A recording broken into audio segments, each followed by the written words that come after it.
Good evening, everybody. It's Oz with my funky fucking hair, complete fucking mess. Anyway, so I just wanted to do a very short video, and it's to address the win of Zohran Mamdani yesterday in New York. I think it has pleased me no ends, first of all, that he won. And I think he won his election on the day that he turned around and said, I stand for New Yorkers, I'm not here to go to Israel. And what I want to say is, if he is able to win in the most heavily populated Jewish city in America and to get the vote of Jewish people, that says a lot about what's going on in America at the moment. The rejection of Israel, the rejection of all of the money men that poured, I don't know, 50, 60 million, the billionaire class, that put in behind Mr. Cuomo to try and get him in instead of Mamdani, because they look at him as a big problem for the future.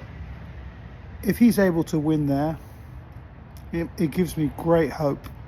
It gives me huge amounts of hope for the rest of America, because it means the message of supporting Israel and being a bitch to Israel and sitting there sucking you-know-what of Tel Aviv is no longer a requirement to thrive and survive. They literally threw as much money as they could. They used all their influencers, your Bill Ackermans of this world and everyone else. They tried their best, but you know what? In the end,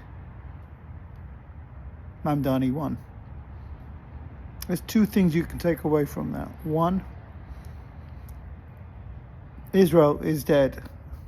And when I say that, I mean like the Israeli influence, AIPAC, everything else that these guys are able to throw behind it, because it's become such a toxic brand. To be on the same side as the people who are involved in this genocide is just too toxic. And people are not interested in that anymore, and they have walked away from it. And this election is a huge, huge step in that direction. That's number one. Second of all, for me, when you got an affable young man and a young guy that is willing to just tell you the truth and speak the truth and just be a normal human being, instead of sitting there and being a fucking cardboard cutout that has been put in place by groups like AIPAC or the Democratic Party or the Republican Party. These guys will do 10 times better. So my ideal situation is, you need to break away from the parties and think to yourself, for America and America first, or your city first, and you will win elections in America.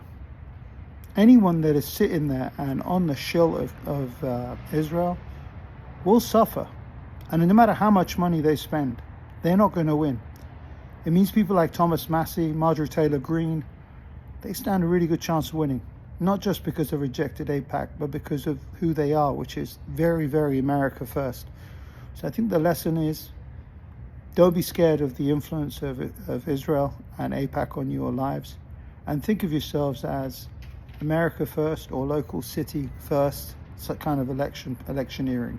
When he turned around and said, I'm here for my New Yorkers, he won the election that day. That was it. That's enough. That was the thing that made the measure. So all I say to all the American politicians, and it's not really for me to say fuck all, because it's not my country, but because of how much hatred I hold for Israel and what it's done in the last 2 years to the Palestinian people, I can't hold my tongue, and I have to say this because I want people to have hope.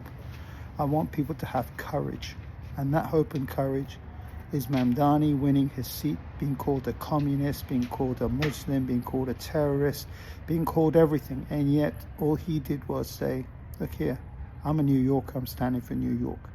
So all I say to other people is do the same. Just go out there and fight for your city, fight for your country, and don't sit there and bend the knee just because they want you to say, aren't you going to go to Israel? Aren't you going to go to Israel? No, well, fuck Israel. That's what I'm going to say. Thank you.